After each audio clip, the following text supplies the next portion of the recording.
오늘 전 여러분과 함께 봉독한 예레미야 33장 1절로 3절을 본문으로 하여서 기도의 능력 이 같은 제목으로 함께 말씀의 은혜를 나누기 원합니다.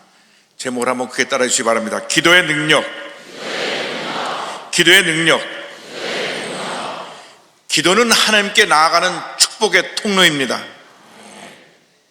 유한하고 연약한 존재인 우리가 전지전능하신 창조 하나님께 우리의 간절한 소원을 아뢰고 하나님께로 응답받고 주님의 사랑을 체험하는 은혜의 통로가, 축복의 통로가 바로 기도인 것입니다. 지금 한국은 탄핵 정부로 인해서 큰 혼란에 빠져 있습니다. 이와 같은 힘들고 어려운 상황에서 우리가 해야 할 일은 전지전능하신 하나님께 기도하는 것입니다. 우리가 절망적인 상황에서 문제 가운데서 하나님께 엎드려 기도하고 또 기도하고 또 기도하면 하나님께서 놀라운 역사를 우리에게 베풀어 주실 것입니다. 모두가 한 명의 선을 이루는 큰 은혜가 우리 모두에게 임하게 될 것입니다. 남한국 유다가 정치적으로 종교적으로 타락해서 큰 혼란에 빠졌습니다. 그래서 하나님께서 그들을 심판하시기 위해서 이방민족인 바벨을 통하여 그들을 멸망시키려 하셨는데, 이 사실을 예레미야 선지자가 왕에게, 종교 지도자들에게, 백성들에게 계속해서 알렸지만은 그 누구도 귀담아 듣지 않았습니다. 오히려 바벨론이 우리를 쳐들어와서 우리가 망한다고 하는 얘기를 하니까 예레미야를 붙잡아서 감옥에 집어넣습니다. 예레미야가 감옥에 갇혔을 때 하나님의 말씀이 임한 것입니다. 우리가 상상하다 보면 우리는 예레미야가 감옥에 갇힌 것처럼 절망의 감옥에 갇힐 때가 종종 있습니다. 지금 우리 대한민국이 절망의 감옥에 갇혀 있습니다. 그러나 바로 그때가 하나님의 은혜를 체험할 때인 것입니다. 예레미야 34장 1절을 말씀합니다. 예레미야가 아직 시위의 뜰에 갇혀 있을 때에 야훼의 말씀이 그에게 두 번째로 임하니라 이르시되, 예레미야는 하나님의 말씀을 대언하는 선지자였습니다. 조국의 타락과 범죄에 가슴 아파하며 그는 나가서 외쳤습니다. 너희들이 우상을 숭배하고 도덕적으로 타락해서 이 나라가 망하게 되었다고 그는 수없이 외치고 또 외치고 또 외쳤습니다. 그러나 왕도 관원도 종교 지도자들도 백성 그 누구도 그의 말을 귀담아 듣지 않았습니다. 예레미야 37장 2절을 말씀합니다. 그와 그의 신하와 그의 땅 백성이 여호와 야훼께서 선지자 예레미야에게 하신 말씀을 듣지 아니하니라. 바로 여기서 모든 문제가 생겨나는 것입니다. 하나님의 말씀을 듣지 않고 그들이 하나님의 말씀에 귀를 닫아버리고 자기 뜻대로 자기 욕심대로 살아가기 때문에 하나님의 심판이 임하게 된 것입니다. 유다왕 시드기야는 나라가 멸망하고 자기는 포로로 끌려간다고 하는 그 예언을 하니까 그를 감옥에 가두었습니다. 예레미야 32장 3절로 5절입니다. 이는 그가 예언하기를 여호와 야훼의 말씀에 보라, 내가 이 성을 바벨론 왕의 손에 넘기리니 그가 차지할 것이며 유다 왕 시드기야는 갈대아인의 손에서 벗어나지 못하고 반드시 바벨론 왕의 손에 넘겨준 바 되리니 그가 시드기야를 바벨론으로 끌어가리니 시드기야는 내가 돌볼 때까지 거기 있으리라. 너희가 갈대아인과 싸울지라도 승리하지 못하리라 하였더니 유다 왕 시드기야가 이르되 내가 어찌하여 이같이 예언하였느냐 하고 그를 가두었음이었더라. 하나님의 사람의 말을 듣지 아니하고 그를 감옥에 잡아 넣은 것입니다. 오늘 우리 현실이 바로 예레미야 시대의 현실과도 비슷합니다. 이 세상을 바라볼 때 그 어디에도 희망이 보이지 않습니다. 혼돈과 무질서에 빠져 있습니다. 그 당시 이스라엘 백성들이 그랬습니다. 우상을 숭배하고 그리고 윤리적으로 도덕적으로 타락한 삶을 살았습니다. 지금 우리 한국을 뒤덮고 있는 그 이단들, 무속신앙들, 동성애 물결, 마약, 도박, 온갖 사기꾼이 날뛰고 있고, 이 혼돈 속에 수많은 문제들이 우리 대한민국을 휩쓸어가고 있는 것입니다. 뉴스를 보면 정치, 경제, 사회, 문화 그 어디에도 어두운 소식뿐인 것입니다. 어디 봐도 출구가 보이지 않는 상황 같습니다. 그러나 우리 예수 믿는 사람들에게는 이 절망 가운데도 희망이 있습니다. 왜냐하면 만군의 여호와 야훼 하나님이 우리와 함께하고 계시기 때문인 것입니다. 모든 문제의 해결자가 되시는 하나님이 우리와 함께하고 계시기 때문에 우리가 주 앞에 엎드려 기도하고 또 기도하고 또 기도하면 반드시 하나님의 위대한 역사가 우리 앞에 나타나게 될 것입니다. 하나님께서는 절망에 처한 저들에게 말씀을 주셨습니다.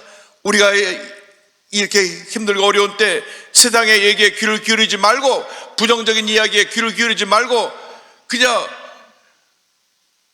없는 얘기 쳐서 만들어내는 유튜브에 빠져있지 말고 하나님의 약속의 말씀에 귀를 기울이고 말씀 인도함을 받는 인도함을 받아 살아가는 여러분 모두 되시기를 주님의 이름으로 축원합니다. 절망의 때에 환경을 바라보고 사람을 바라보면 우리는 같이 절망의 감옥에 갇히게 되는 것입니다. 절대 희망이 되시는 우리 하나님만 바라보고 주님의 음성을 듣고 결단하고 말씀대로 살아갈 때 하나님의 놀라운 축복이 임하게 될 것입니다. 야곱이 아버지의 축복을 대신 받아서 형 에사가 그를 죽이려 하니까 그는 집을 떠날 수밖에 없게 되었습니다. 집을 떠나 브엘세바에서 바다나람 하란까지 약 900km 되는 그곳을 혼자 걸어가야 했습니다. 약 한 달 길입니다. 한 3, 4일 걸어서 90km 떨어진 베들에 도착해서 피곤해 쓰러져 잠을 잘 때 하나님께서 그 밤에 말씀을 주셨습니다. 창세기 28장 15절입니다. 내가 너와 함께 있어 내가 어디로 가든지 너를 지키며 너를 이끌어 이 땅으로 돌아오게 할지라. 내가 내게 허락한 것을 다 이루기까지 너를 떠나지 아니하리라. 너를 떠나지 아니하리라. 할렐루야. 야곱이 하나님의 말씀을 붙들었습니다. 20년 동안 외삼촌 라반의 집에서 일하면서 7번이나 그는 외삼촌이 품삯을 또 속이고 또 속여서 그를 많은 고통과 어려움에 빠지게 했지만은 그 20년 동안을 말씀을 붙들고 승리해서 마침내 그는 큰 거부가 되어 두 대의 가축들을 몰고 고향으로 돌아오게 되었습니다.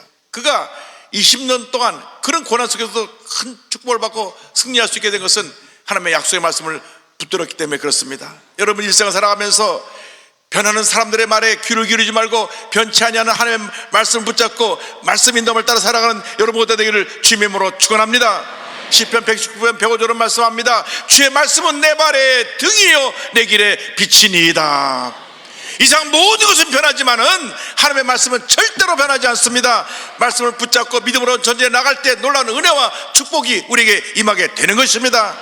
말씀 은혜 속에서 우리가 영적으로 더욱 강건해지고 우리의 속사람이 성장하게 되어서 하나님의 영광을 나타내는 주님의 귀한 일꾼으로 변화되는 놀라운 은혜가 임하게 되는 것입니다.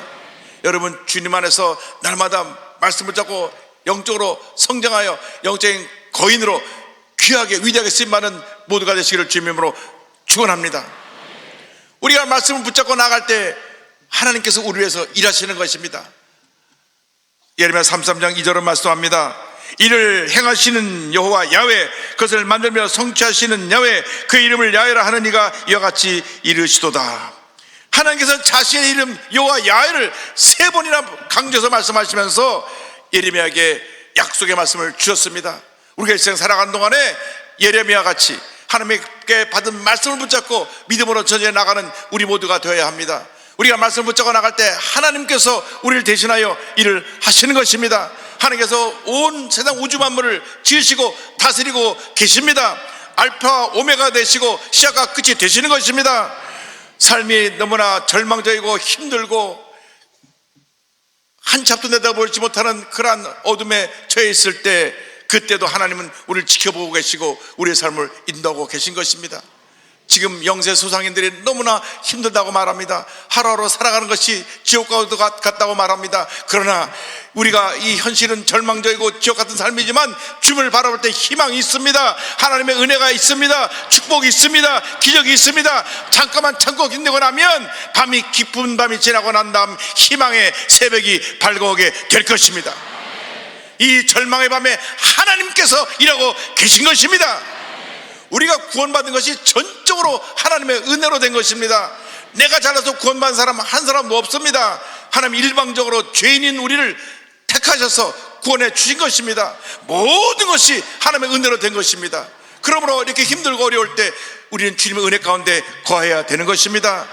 우리가 주님 은혜 감사하고 믿음으로 전쟁에 나갈 때 우리 속에 주님의 귀한 일을 시작하신 하나님께서 그 일을 완성시켜 주시고 하나님의 영광을 나타내 주실 것입니다. 빌립보서 1장 6절을 말씀합니다. 너희 안에서 착한 일을 시작하신 이가 그리스도 예수의 날까지 이루실 줄을 우리는 확신하노라. 우리가 믿음으로 전쟁에 나갈 때 절대 전능자가 되시고 모든 일을 다스리고 계신 하나님께서 우리 삶 가운데 위대한 역사를 이루어 주실 것입니다. 대한민국에 처한 이 모든 문제는 우리 절대 주권자인 하나님께 맡기고 우리가 주의 도심을 간구하며 말씀을 잡고 기도해야 되는 것입니다.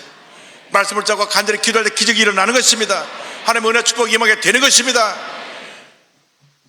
오늘 성경은 우리에게 주 앞에 간절히 부르짖어 기도하라고 말씀합니다. 예레미야 33장 3절을 다 같이 우리가 봉독합니다. 너는 내게 부르짖으라. 내가 내게 응답하였고 내가 알지 못하는 크고 은밀한 일을 내게 보이리라. 고난 중에 환난 가운데 우리는 주 앞에 부르짖어 기도해야 되는 것입니다. 기도하고 또 기도하고 또 기도해야 되는 것입니다. 상황이 좋든 나쁘든 어떤 어려움이 있든 간에 우리는 기도하는 것을 소홀히 하면 안 됩니다. 우리가 쉬지 않고 항상 하나님 앞에 엎드려 기도하는 것이 하나님의 뜻인 것입니다. 그래서 데살로니가전서 5장 10절에 쉬지 말고 기도하라고 우리에게 권면하고 있습니다. 기도를 멈춰서는 안 됩니다. 이스라엘의 위대한 주자 사무엘은 자기는 하나님 앞에 기도를 쉬는 죄를 범하지 않았다고 그는 고백했습니다. 사무엘상 12장 23절입니다. 나는 너희를 위하여 기도하기를 쉬는 죄를 여호와 앞에 결단코 범하지 아니하고 선하고 의로운 길을 너에게 가르칠 것인즉. 여러분, 쉬지 말고 기도하라고 하는 것은 언제나 하나님과 교제하며 절대로 기도의 끈을 놓지 말라고 하는 것입니다. 몇 번 기도해보고 응답이 다가오지 않는다고 포기하는 것은 그것은 기도가 아닙니다. 기도는 응답이 다가올 때까지 하는 것입니다. 그러나 우리가 기억해야 될 것은 이 기도의 응답은 하나님의 때 하나님께서 우리에게 주시는 것이지 우리가 그 때를 정하는 것이 아닙니다. 그러므로 전폭적으로 하나님만 믿고 의지하고 기도하고 또 기도하고 또 기도하고 또 기도해서 하나님의 놀라운 은혜를 기적을 체험하는 여러분 모두가 되기를 간절히 소원합니다. 간절한 기도에 주님이 응답해 주시는 것입니다. 성경은 말씀합니다. 누가복음 18장 7절입니다. 하물며 하나님께서 그 밤낮 부르짖는 택하신 자들의 원한을 풀어주지 아니하시겠느냐. 할렐루야. 기도는 하늘의 축복의 창고를 여는 열쇠입니다. 예레미야 29장 12절입니다. 너희가 내게 부르짖으며 내게 와서 기도하면 내가 너희들의 기도를 들을 것이요. 우리는 기도를 하나님께 나가야 합니다. 우리의 기도를 들으시고 응답하시는 하나님께 엎드려 기도해야 됩니다. 개인의 문제, 가정의 문제, 생활의 문제, 자녀의 문제, 직장의 문제, 사업의 문제, 이 대한민국의 모든 문제를 끌어안고 주 앞에 엎드려 기도하고 또 기도하고 또 기도하고 또 기도하면 반드시 좋은 일이 일어나게 되는 것입니다. 우리가 기도할 때 하나님이 일하십니다. 우리가 문제를 해결하겠다고 이리 뛰고 저리 뛰면 하나님이 가만히 지켜보고 계시고 우리가 엎드려 기도하고 또 기도하고 또 기도하면 하나님께서 일하기 시작하시는 것입니다. 사람들은 어리석어서 자기가 무엇인가 할 수 있다고 생각하고 자기 뭐 해보겠다고 이리 뛰고 저리 뛰고 하다 안 되면 마지막에 천부의 의지 없어서 손 들고 옵니다. 그렇게 주님 앞에 돌아 나오는데 우리 주님의 백성들은 먼저 엎드려야 됩니다. 먼저 주 앞에 회개하고 먼저 주의 도심을 간구하고 먼저 주 앞에 부르짖어 기도하고 또 기도하고 또 기도하면 조신 하나님께서 절대 주권자이신 우리 하나님께서 위대한 역사를 우리 삶 가운데 이루어 주실 것입니다. 염려하고 근심하고 걱정할 시간에 기도하고 또 기도하고 또 기도하시기 바랍니다. 빌립보서 4장 6절 7절에 사도 바울이 권면합니다. 아무것도 염려하지 말고 다만 모든 일에 기도와 간구로 너의 구할 것을 감사함으로 하나님께 아뢰라. 그리하면 모든 지각에 뛰어난 하나님의 평강이 그리스도 예수 안에서 너의 마음과 생각을 지키시리라. 기도로 주님께 나아가시기 바랍니다. 주님 앞에 모든 것을 다 맡기시기 바랍니다. 주님 앞에 넘치는 감사 기도로 나갈 때 하나님의 은혜와 축복이 임합니다. 여러분, 기도는 응답입니다. 그렇기 때문에 우리의 기도는 늘 감사가 동반되어야 합니다. 왜냐하면 하나님께서 이미 이루어진 것을 믿고 감사하며 기도할 때 하나님의 은혜가 임합니다. 하나님은 절대로 불평하고 원망하고 부정적으로 말하는 사람과 함께 일하지 아니하십니다. 하나님 앞에서 감사하고 또 감사하는 사람의 역사하여 주셔서 놀라운 은혜를 베풀어 주시는 것입니다. 고린도서 1장 3절을 말씀합니다. 우리가 너희를 위하여 기도할 때마다 하나님 곧 우리 주 예수 그리스도의 아버지께 감사하노라. 여러분, 주 앞에 감사를 멈추지 않게 되기를 바랍니다. 힘들어도 감사하고 어려워도 감사하고 답답해도 감사하고 괴로워도 감사하고 우리가 이 고난의 때를 감사로 이겨나가면 우리 주변에 믿지 않은 사람들이 보고 저 사람들이 믿는 예수는 뭔가 특별한 은혜를 주시는 분인가 보다. 그래서 자동적으로 전도가 되는 것입니다. 여러분들이 있는 곳에서 전도 일꾼이 되어서 믿지 않은 수많은 사람들에게 예수님을 전하는 그러한 귀한 주님의 일꾼들이 되기를 바랍니다. 여러분, 한 영혼이 천하보다 귀하다고 했는데 여러분이 만나는 사람들에게 예수를 전해서 그가 구원받게 되면 하나님이 얼마나 기뻐하시고 우리에게 복을 내려주시겠습니까? 이 고난의 때, 이 어려움의 때가 바로 복음을 전할 때인 것입니다. 때를 어떤지 못 얻든지 힘써 복음을 전해서 하나님의 큰 복을 받는 여러분 모두가 되기를 바랍니다. 매일같이 새벽 4시에 일어나서 7시까지 기도한 기도의 사람으로 불리운 E.M. 바운주 목사님 계십니다. 기도의 사람, 기도의 선자로 불리운 이 목사님은 무조건 아침 새벽 4시에 일어나서 7시까지 3시간 모든 일을 멈추고 기도했습니다. 기도에 대해서 이렇게 말씀하셨습니다. 기도는 모든 해악을 치료하는 치료제이다.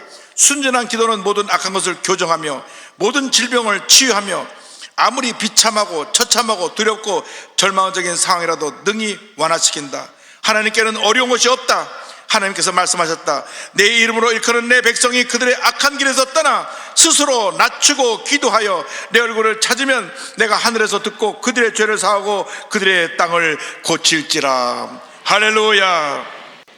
우리들이 스스로 악한 길에서 떠나 하나님 앞에 엎드려 기도하고 또 기도하면 하나님께서 모든 문제를 해결해 주시고 놀라운 은혜를 베풀어 주실 것입니다. 우리 1200만 크리스찬들이 이번 탄핵 정부를 지나가면서 회개하며 기도해야 됩니다. 주님, 우리가 그동안 열심히 기도하지 못한 것 회개합니다. 열심히 전도하지 못한 것 회개합니다. 우리가 풍요로움에 빠져서 간절함이 사라지고 기도도 사라지고 전도하지 못한 것 회개하오니 용서하여 주옵소서. 다시금 큰 봉역사가 일어나야 됩니다.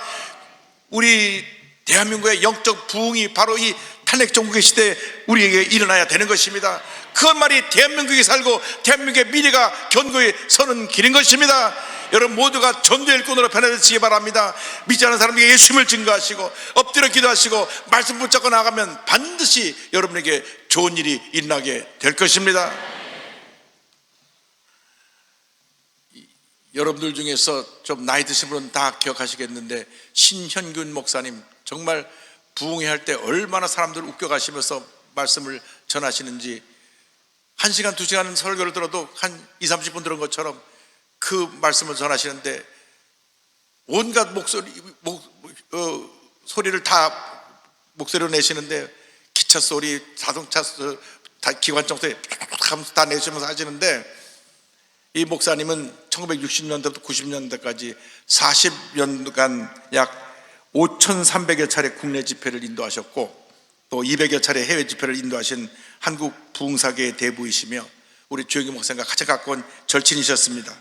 황해도 수안에서 태어나서 평양에서 자라나셨는데 부흥회 때 은혜를 받고 주의종이 되기를 결심하고 신학교 2학년 때 평양 근처에 있는 이몽리 장로교회 전사로 부임해서 30-40명 성도를 200명으로 부흥시킵니다. 얼마나 성령 충만하고 열정적이었는지 그를 크게 부흥시켰는데 6.25 한국전쟁이 났습니다.